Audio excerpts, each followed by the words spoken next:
You first. Be an individual. This is so important.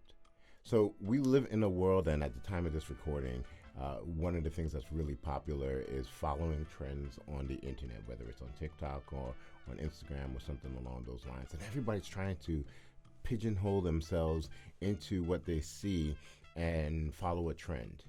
Meanwhile, there are no other people exactly like you. Say that to yourself again. There is no one else on this world who is exactly like me.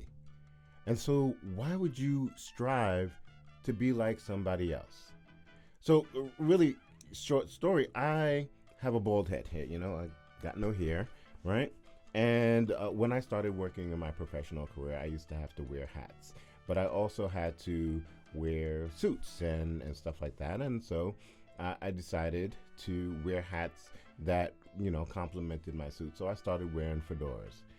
I started wearing fedoras long before the current trend of, brimmed hats, started coming back.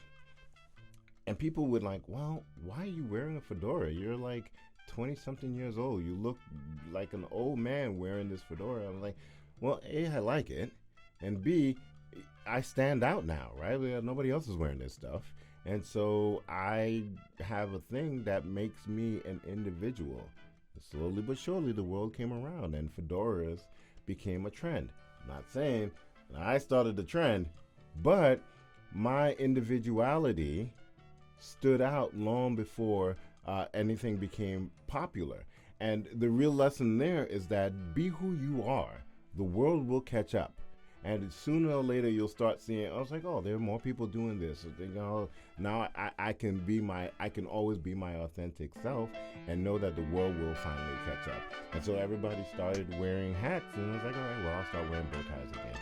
And before long, everybody's wearing bow ties. I was like, all right, well, then I have to switch it up. And now I wear wooden bow ties. And who knows what it'll be next. But I always stand out from the crowd because sometimes I look a lot different than everybody else, or I think different than everybody else. But I am who I am, and I am an individual, and I'm a fiercely different individual.